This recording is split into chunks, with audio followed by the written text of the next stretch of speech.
छोरा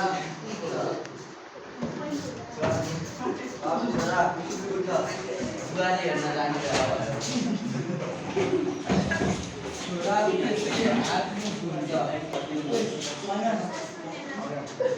तिम्रो नबोल न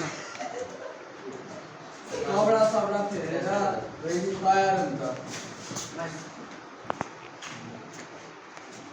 तयार भएपछि बुहारी हेर्न आमा छोरा पुग्दै निक्लिन्छ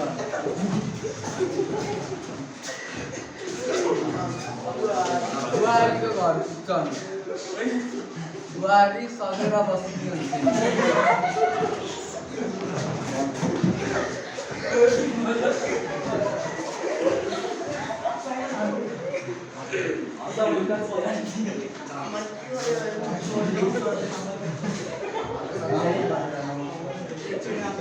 विवाह पक्का हुन्छ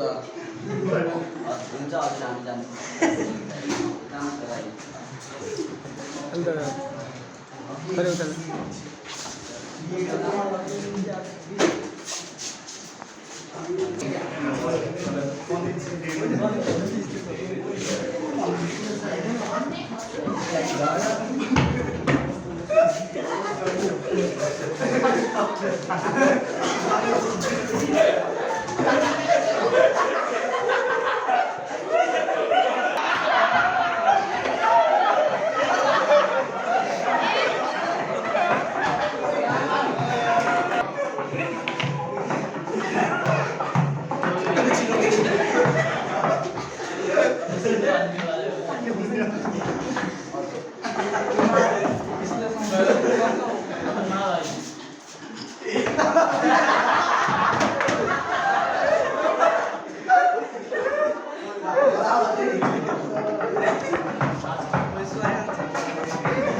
उता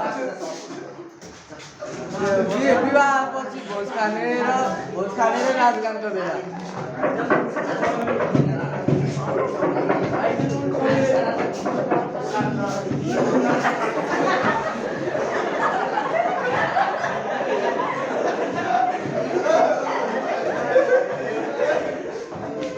विवाह भइसकेपछि नाचगान भइसकेपछि विवाहको 2-4 हप्ता पछि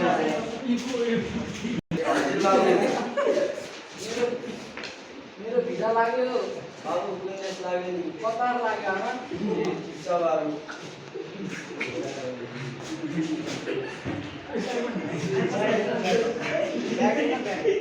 अब यो युज गरेर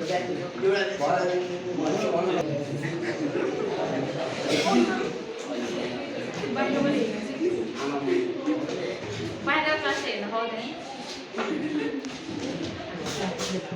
आफै गर्ने क्लास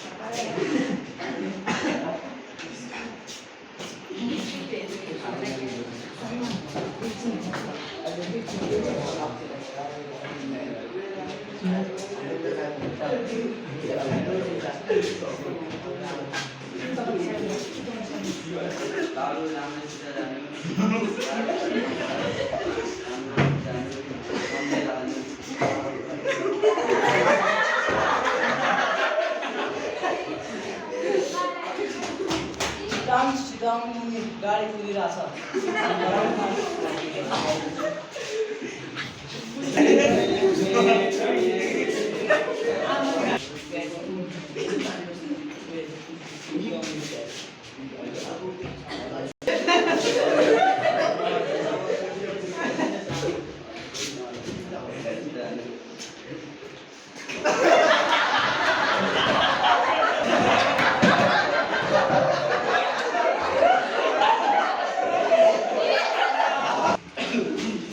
बुहारी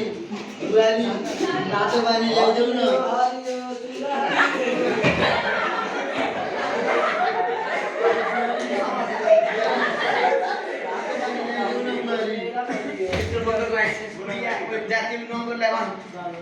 ए रामे नाचो बानी ल्याइदेऊ न मलाई कति काम लगाएको रामे छोरा गए पनि धेरै भयो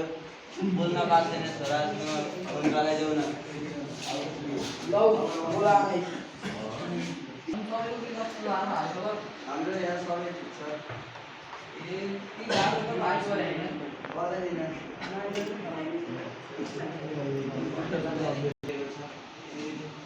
रामु दिले छ हजुर रामु त यसो बुवा के त आमाले त कामै गर्दैन भन्नु त हजुर म त काम गरिरहेको छु बिहालाई त्यो यहाँ काम छ रामु के छ दुवै छ बुवाले मलाई नराम्रो नराम्रो व्यवहार गर्दै खालि कामै नगर्ने घर ठिक छ तै पनि बुवाले भनेको काम नै मान्दैन यति समय भएपछि छोराले स्वदेशमै बसेर केही गर्नुपर्छ भन्ने सोचको चेतना झर्छ अनि त्यसपछि स्वदेशमै केही गरेर आफ्नो जिन्दगी चलाउँछ र सबैजना खुसी बस्छ दाइहरूले काम छोडेर आउनु भएको त राम्रो मैले काम छोडेर के गर्छु छोरा राम्रो काम गरेर त्यहीँ बस्ने सबै रमाएर त्यहीँ बस्ने हस् आमा